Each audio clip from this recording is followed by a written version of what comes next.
சிந்தனை தளம் நேயர்களுக்கு வணக்கம். இந்த வீடியோவில் நம்ம பார்க்க போகிறது லக்ஷ்மண் குமார் அண்டு வெங்கடேஷ் தயாரிப்பில் தமிழரசன் பச்சமுத்து எழுதி இயக்கியிருக்கிற லப்பர் பந்துங்கிற படத்தை பற்றி பார்க்க போகிறோம். இந்த படம் கடந்த ஒரு வாரமாக சக்ஸஸ்ஃபுல்லாக தியேட்டரில் ரிலீஸ் ஆகி ஓடிட்டுருக்கு. இந்த படத்தோட கேஸ்டிங் யார் அப்படின்னா அட்டகத்தி தினேஷ். இந்த படத்தில் கெத்து தினேஷ் அப்படின்னு போடுறாங்க. ஆனால் அதுக்குண்டான காரணம் நான் பின்னாடி சொல்கிறேன். இனிமேட்டு அவரை கெத்து தினேஷ் அப்படின்னு நீங்கள் சொல்லலாம். ஹரிஷ் கல்யாண், சுவாசிகா, சஞ்சனா கிருஷ்ணமூர்த்தி, காளி வெங்கட், அப்புறம் பாலசரவணன், ஜென்சன் திவாகரன் அப்படின்னு ஒரு நிறைய பேர் நடிச்சிருக்காங்க. நம்ம ஜென்ரலாக படத்தோட கதையும் அதோட கருவும் நம்ம சொல்லுவோம், விவரிப்போம் நம்ம விமர்சனத்தில். இந்த படத்தில் அப்படி கதையை சொல்லலாமா அப்படின்னா நம்ம பெருசாக சொல்ல முடியாதுன்னு நினைக்கிறேன். என்ன காரணம்னா, இந்த படத்தோட கதையை சொன்னாலே இது ரொம்ப பெரிய ஸ்பாய்லர் ஆகிடும். அந்த மாதிரி கதை சிம்பிளாக சொல்லணும் அப்படின்னா, இரண்டு கிரிக்கெட் போட்டியாளர்களுக்குள்ளே நடக்கிற ஈகோ யுத்தம் தான், ஈகோ மோதல் தான். ஈகோ மோதல்னு சொல்கிறோமே, அதனால் ரொம்ப பெருசாக இருக்குமா அடிதடி சண்டை அப்படின்னா அந்த மாதிரி கிடையாது. ரசிக்கிற மாதிரி அமைதியாகவே இருக்கும் படம். அங்கங்கே சிரிச்சுக்கிட்டே இருக்கலாம். சாதிய பாகுபாட்டால் வாய்ப்புகள் மறுக்கப்பட்டோருக்கு ஒரு சிறு வாய்ப்பு கிடைத்தா எப்படி இருக்கும், அதை அவங்க நல்லா பயன்படுத்திக்கிட்டாங்கன்னா எப்படி இருக்கும், அந்த கதை கரு தான் இந்த படத்துக்கு அடிநாதம். இது மேலே ரெண்டு போட்டியாளர்களுக்கு ஈகோ பிரச்சனை அப்படின்னு வச்சு காதல், அப்புறம் குடும்ப விவகாரம், இதெல்லாம் அழகாக ஸ்க்ரீன் ப்ளே பண்ணியிருக்காரு தமிழரசன் பச்சமுத்து. இந்த படத்துக்கு பெரிய பலம் அப்படின்னா கேஸ்டிங். அட்டகத்தி தினேஷ் சொல்லக்கூடாது, இந்த படத்தில் அவங்க கெத்து தினேஷ் அப்படின்னு போடுறாங்க. அவர் ஒரு விஜயகாந்த் ரசிகராக இருக்கிறார். மெயினாக அவர் களத்தில் இறங்கி விளையாடுறப்பெல்லாம் விஜயகாந்தோட சாங்ஸை பேக்ட்ராப்பாக போடுறாங்க. அது பிரமாதமாக ஒர்க் அவுட் ஆகிருக்கு. இந்த படம் பார்த்திங்கன்னா ஒரு கிராமத்து சூழ்நிலையில் எடுக்கப்பட்ட படம்.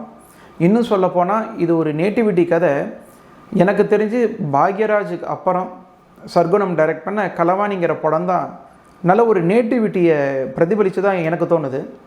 அதுக்கப்புறம் வேறு எந்த ஒரு படத்துலையும் என்னால் இந்த நேட்டிவிட்டியை ஃபுல்லாக ஃபீல் பண்ண முடியல. இந்த படத்தில் நீங்கள் அந்த நேட்டிவிட்டியை நீங்கள் ஃபீல் பண்ணலாம்.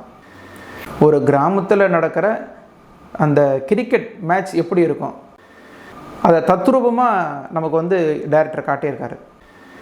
ரொம்ப ரசனையாக காட்டியிருக்காரு, போர் அடிக்காமல் காட்டியிருக்காரு. ஜென்ரலாக ஒரு கிரிக்கெட் போட்டி இல்லை ஏதோ ஒரு போட்டி சம்மந்தமான படம்னா நிறைய லேக்ஸ் வந்துடும். ஆனால் இந்த படத்தில் இருக்க ஆரம்பத்துலேருந்து உங்களுக்கு கடைசியும் முடியும். அடுத்த சீனில் சின்ன சின்ன சுவாரஸ்யங்களை கூட்டிகிட்டே போவாங்க. டைலாக்ஸை நீங்கள் ஃபாலோ பண்ணலன்னா அந்த சின்ன சின்ன ஜோக்ஸ் அதை நீங்கள் மிஸ் பண்ணிடுவீங்க. இந்த படத்தில் நடித்தவங்களை பற்றி சொல்லணுன்னா, தினேஷ் அவரோட கேரக்டரை பக்காவாக பண்ணியிருக்காரு. இத்தனை நாள் தினேஷ்குள்ளே இப்படி ஒரு திறமை இருக்கா அப்படிங்கிறதே நமக்கு தெரியல. ஏன்னா மற்ற படங்கள்லாம் பார்த்திங்கன்னா அவர் ஆரம்பத்தில் நடித்த ஒரு ரெண்டு சில படங்களை தவிர்த்து ஒரு கம்பெனி ஆர்டிஸ்ட்டுக்குள்ளே ஒரு 10 பேர் இருப்பாங்க, அதுக்குள்ளே ஒருத்தர் நடிச்சிட்டு போயிட்டார் அப்படிங்கிற ஒரு ஃபீல் தான் இருந்தது. இந்த படத்து மூலிமா அதை தகர்த்துருப்பார். மனுஷன் என்னமா ஆக்ட் பண்ணியிருக்காரு. சீனுக்கு சீன் அவர் வர்ற சீனெல்லாம் அப்படி நடிச்சிருக்காரு. அந்த கெத்தாக விளையாடுறதாகட்டும், கிரவுண்டில் நிற்கிறதாகட்டும், அவங்க ஒய்ஃபுக்கிட்ட மாட்டிக்கிட்டு முடிக்கிறதாகட்டும், இன்னும் சொல்லப்போனால் செகண்ட் ஹாஃபில் ஒரு இடம் வரும், எங்கே இத்தனை நாள் அவர்கிட்ட அந்த நடிப்பு காணோம் அப்படிங்கிறதான், காணோங்கிறத விட யாரும் அவரை ஒழுங்காக பயன்படுத்திக்கல அப்படிங்கிறத நான் சொல்ல முடியும். இந்த படத்து மூலிமா தினேஷ்க்கு ஒரு பெரிய மார்க்கெட் அப்படிங்கிறது நிச்சயம். ஹரிஷ் கல்யாணை பற்றி சொல்லணுன்னா, இந்த படத்தில் தினேஷ்க்கு ஈக்குவலாக போட்டி போட்டு நடிச்சிருக்காரு. அந்த இளவயதுக்கே உண்டான காதல் உணர்ச்சிகள், அப்புறமா கிரிக்கெட் விளையாட்டு மேலே இருக்கிற மோகம், இதெல்லாம் நல்லா தத்ரூபமாக நடிச்சிருக்காரு. ஒரு யதார்த்தமான கிராமத்து இளைஞனாகவும் நடிச்சிருக்காரு. அடுத்து தினேஷ்க்கு ஒய்ஃபாக நடிச்சிருக்கிற சுவாசிகா, இந்த குடும்ப உறவுகளுக்குள்ளே இருக்கிற சிக்கல், அதனால் இவங்களுக்குள்ளே இருக்கிற கோபம் ரொம்ப நியாயமாக இருக்கும். அந்த கோபத்தை படத்தோட ஆரம்பத்திலேருந்து முடிகிற முடிலும் ஹோல்ட் பண்ணிகிட்டே இருப்பாங்க. அப்படி நடிக்கிறது ரொம்ப கஷ்டம். இந்த செகண்ட் ஹாஃபில் அவங்க தினேஷ் அண்ட் சுவாசிகா ஒரு சீனில் நம்மளையும் சேர்ந்து கண்கலங்க வச்சுருவாங்க. அந்த மாதிரி ஒரு இடத்துல நடிச்சிருப்பாங்க. அடுத்து பார்த்திங்கன்னா சஞ்சனா கிருஷ்ணமூர்த்தி, இவங்க ஹரிஷ் கல்யாணுக்கு ஜோடியாக நடிச்சிருக்காங்க. வெறும் ஜோடியாக வந்துட்டு போகிறாங்களான்னா கிடையாது. ஹீரோயின்களுக்கும் சம முக்கியத்துவம் இருக்கும் இந்த படத்தில். இந்த சஞ்சனா கிருஷ்ணமூர்த்தி காதல் வழிய ஹரிஷ் கல்யாண் கிட்ட பேசுகிற காட்சிகள், அந்த லவ் சீன்ஸ் எல்லாம் ரொம்ப நல்லா ஒர்க் அவுட் ஆகிருக்கும். அதாவது ஒரு தைரியமான கிராமத்து பெண் எப்படி இருப்பாங்க அப்படிங்கிறத தத்ரூபமாக கண் முன்னாடி காட்டியிருப்பாங்க. ரொம்ப நாள் ஆச்சு பெண் கதாபாத்திரங்களுக்கு முக்கியத்துவம் கொடுத்து சீன்ஸ் வச்சுருக்கிறது, ஈக்குவலாக வச்சுருக்காங்க. எல்லாருமே இதில் நல்ல நடிப்பு, அவங்களுக்கு என்ன வேலை கொடுத்துருக்காங்களோ பக்காவாக நடிச்சிருக்காங்க.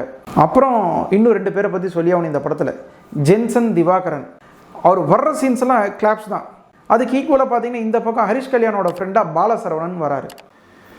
இவரையும் பார்த்தீங்கன்னா இத்தனை நாள் ஏதோ ஃப்ரெண்டுக்கு கூட வர்றவர், அந்த ஃப்ரெண்டு ஒரு ஐடி கம்பெனியில் வேலை செய்கிறாருன்னு இவருக்கும் ஒரு டேகை போட்டு அந்த மாதிரி ஒரு ஃப்ரெண்டு, கிராமத்தில் காலேஜ் போகிறாருன்னா ஒரு கையில் நோட் புக் கொடுத்து பஸ்ஸில் கூட போகிற ஒரு ஃப்ரெண்டாக தான் நடிச்சிருப்பார். அந்த மாதிரி கேரக்டர் தான் அவருக்கு கொடுத்துட்டு இருந்தாங்க. இந்த படத்தில் அவருக்கு காமெடியனாக மட்டும் இல்லாமல் குணச்சித்திர வேடங்களும் அவருக்கு கொடுத்துருக்காங்க அப்படிங்கிறது பெரிய ப்ளஸ்ஸு. அந்த மனுஷன் அதை அழகாக நடிச்சிருக்காரு. அடுத்து பார்த்தீங்கன்னா சினிமாட்டோகிராஃபி பற்றி சொல்லணுன்னா ஜென்ரலாக ஒரு ஸ்போர்ட்ஸ் படத்துக்கு நிறைய ஷாட்ஸ் எடுப்பாங்க, காட்டுறதே தான் காட்டிகிட்டு இருப்பாங்க. ஆனால் இந்த படத்தில் அவங்க வச்சிருக்கிற ஷாட்ஸ் எல்லாமே அப்படியே என்கேஜிங்காக இருக்கும், நமக்கு பார்க்குறதுக்கு போர் அடிக்காது. அதே ஒரு பெரிய பலம். லைட்டிங் நிறைய இடத்துல அந்த கிராமத்துக்குள்ளே அந்த வீட்டுக்குள்ளே இருக்கிற சீன்ஸ்லாம் இது சினிமாட்டோகிராஃபி மீறி ஒரு திணிச்ச மாதிரி இருக்காது, யதார்த்தமான சினிமாட்டோகிராஃபி ரொம்ப அற்புதமாக பண்ணியிருக்காரு. அதுக்கப்புறம் எடிட்டரை பற்றி சொல்லி ஆகணும். ஸ்போர்ட்ஸ் படம்னா நிறையா ஷார்ட்ஸ் இருக்கும், ஆனால் அதை என்கேஜிங்காக எந்த ஷார்ட்ஸ் வச்சா அந்த மூடு நமக்கு கன்வே ஆகுது அப்படிங்கிறது பக்காவாக கொடுத்துருப்பார் எடிட்டர். எந்த இடத்துலையும் தோய்வுமே இருக்காது. அடுத்து மியூசிக். இந்த படத்துக்கு சான் ரோல்டன் தான் மியூசிக் பண்ணியிருக்காரு.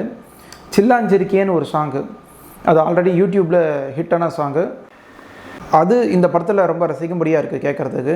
மற்ற பாட்டு இந்த சுச்சுவேஷனில் வர சாங் அந்த அளவுக்கு ஈர்க்கலை, என்னை பொறுத்த வரைக்கும் அந்த அளவுக்கு எனக்கு ஈர்க்கலை. மியூசிக்கும் இன்னும் பெட்டராக பண்ணியிருக்கலாம் அப்படிங்கிற ஒரு ஃபீல் தான்.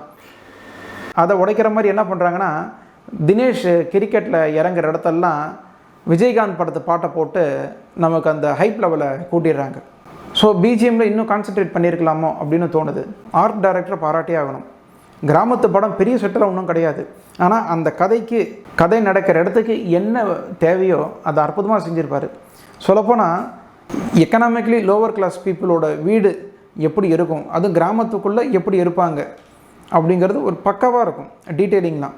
அடுத்து பார்த்திங்கன்னா மெயின் பெரிய ப்ளஸ் அப்படின்னா டைரக்ஷன் தான்.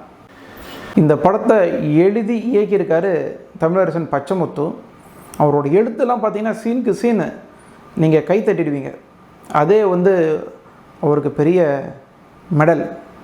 படத்தில் சின்ன சின்ன சுவாரஸ்யங்களில் சேர்க்கறது தான் பெரிய விஷயமே சினிமாவில். அதை கிடைக்கிற கேப்பெல்லாம் பண்ண தெரிஞ்சிருக்கணும். அதை இந்த இயக்குனர் அழகாக கையாண்டிருப்பார். ஒரு காலம் மாறுதுன்னா எப்படி சினிமாவில் சொல்லிகிட்டு இருப்பாங்க, டைம் லேப்ஸில் அப்படியே சூரியன் உதிக்கிறது அஸ்தமனம், இது ஒரு பார் மாதிரி 4 முறை காட்டுவாங்க. இல்லைனா அன்று இன்று அப்படின்னு போடுவாங்க, தேதியை கிழிக்கிறது போடுவாங்க. இந்த மாதிரி தான் இருக்கும். இதில் எப்படி அவர் கையாண்டிருக்காருன்னா, லப்பர் பந்து ரூபாய் 11 அப்படின்னு போடுவார். அடுத்து கொஞ்ச நேரம் கழித்து அந்த காலம் சேஞ்ச் ஆகிடுச்சுங்கிறது காட்டுறதுக்கு லப்பர் பந்து விலை 35 ரூபாய் அப்படின்னு போட்டிருப்பார். அதெல்லாம் தாங்க சுவாரஸ்யம், ரசிகரமாக இருக்கும். சாதிய பாகுபாடை நிறைய இடத்துல சொல்லலாம். அதுக்கு நிறைய ஸ்பேஸ் இருந்தும் டைரக்டர் அதை அழகாக டைலாக்ஸில் அங்கங்கே தான் வச்சுருப்பார். சின்ன டைலாக்ஸில் வச்சுருப்பார். யார் மனதும் காயப்படுத்தாத மாதிரியே இருக்கும். ஒரு திணிக்கிற மாதிரி காட்சியோ இப்போல்லாம் பார்த்திங்கன்னா வர படங்கள் ஒரு ஹார்ட் ஹிட்டிங்காக எடுக்கிறாங்க. சில இடத்துல நல்லாயிருக்கு, சில இடத்துல ரொம்ப அதீதமான கற்பனைகளுடன் நடக்காத விஷயங்களும் சொல்லி காட்டுறாங்க. அது என்னன்னா மேலும் சர்ச்சையை தான் கிளப்புது. ஆனால் இந்த படத்தில் அந்த வழியை அந்தந்த இடத்துல சின்ன சின்ன டைலாக்ஸை அழகாக தூவிட்டே போகிறாரு. அது யார் மனதையும் காயப்படுத்தாமையும் அதே மாதிரி புரிஞ்சிக்க வேண்டியவங்களுக்கு சேர்கிற மாதிரியும் இருக்குது. ரெண்டாவது எனக்கு பிடிச்ச விஷயம் பார்த்திங்கன்னா கிளைமேக்ஸில் வர காட்சி தான். குறிப்பாக அந்த 2 to 3 நிமிஷம் லாஸ்ட்டில் வர சீன்ஸு. வாய்ப்புகள் மறுக்கப்பட்டவர்களுக்கு வாய்ப்பு கிடைக்குது, அவங்க விளையாடுறாங்க, அழகாக அந்த டீமை ஜெயிச்சு கொடுத்துட்றாங்க. அந்த காலனி மக்கள்லாம் இதனால் அந்த கிரவுண்டு பக்கமே அதிகம் வந்திருக்க மாட்டாங்க, அதை காட்சிப்படுத்தியிருக்க மாட்டார் டைரக்டர். ஒவ்வொருத்தராக அந்த எந்திரிச்சு நின்று கை தட்டுவாங்க. அந்த ஒரு சீன் போதுங்க, இது எல்லாத்தையுமே தூக்கி வச்சிடும். இன்னும் சொல்லப்போனால் நமக்கு பிடிச்ச ஒரு பூச்செடியை 4 வாங்கி ஒரே நேரத்தில் நடுறோம், ஒரே நேரத்தில் தண்ணி ஊற்றி உரமிடுறோம், வளர்க்குறோம். அதில் 3 நல்ல பூ பூக்குது, 1 மட்டும் பூ பூக்கவே இல்லை, வாடிக்கொண்டே இருக்குது, இல்லை அதுக்கு நேரம் ஆகிட்டே இருக்குது. அப்படிங்கிறப்போ நமக்கு மனசு எப்படி இருக்கும்? என்னடா 3 நல்லா இருக்குது, இது 1 வரலை அப்படின்னு சொல்லி தூக்கி போட்டுருவோமா? போட மாட்டோம். அதுக்கு இன்னும் எக்ஸ்ட்ரா கேர் எடுக்கணும், நம்ம எடுப்போம் இல்லையா? எக்ஸ்ட்ரா தண்ணி ஊற்றுவோம், அதுக்கு என்ன பண்ணணும், உரத்தை போடுவோம், ஏதாவது பூச்சிகள் இருக்கா அப்படின்னு அதெல்லாம் பார்த்து களை எடுப்போம். அந்த மொட்டு வந்தால் எப்படி இருக்கும்? அடடா மொட்டு நல்லபடியாக அது வெடிக்காதான்னு தோணும். மொட்டு நல்லபடியாக வெடித்ததுக்கப்புறம் அது நல்லா மலரணுமே, மற்ற பூ மாதிரி மலரணுமே அப்படின்னு நமக்கு ஒரு ஆசை இருக்கும். அந்த பூ அந்த மொட்டு நல்லா மலர்ந்தால் எப்படி இருக்கும்? அதுதாங்க கிளைமேக்ஸ். இந்த வாய்ப்புகள் மறுக்கப்பட்டவர்களுக்கு வாய்ப்பு கிடைக்குது, அதனால் ஒரு மேட்ச்சில் ஜெயிச்சிட்றாங்க. அப்போது அந்த சுற்றி இருக்கிற அந்த ஆட்களும் எந்திரிச்சு நின்று கை தட்டுவாங்க. இந்த மாதிரி ஆட்கள் நிறைய பேர் வாய்ப்பற்றவர்கள் இருக்காங்க, இவங்களுக்கு வாய்ப்பு கிடைச்சா இந்த மாதிரி நிறைய பேர் வருவாங்க, இந்த மாதிரி நிறைய பேர் இருக்காங்க அப்படிங்கிறத அழகாக காட்டியிருப்பார். இதுக்கு மேலே ஒரு பெரிய ப்ரெஷராக போட்டு திணிக்கணுங்கிற அவசியமே இல்லைங்க. அற்புதமாக இருக்கும் அந்த சீன்ஸ். நீங்கள் தைரியமாக குடும்பத்தோட தியேட்டரில் போய் பார்த்து என்ஜாய் பண்ண வேண்டிய படம் இது. இந்த வீடியோ உங்களுக்கு பிடிச்சிருக்கும்னு நினைக்கிறேன். பிடிச்சிருந்தால் லைக் பண்ணுங்கள், கமெண்ட் பண்ணுங்கள், சப்ஸ்கிரைப் பண்ணுங்கள், உங்கள் நண்பர்கள்கிட்ட ஷேர் பண்ணுங்கள்.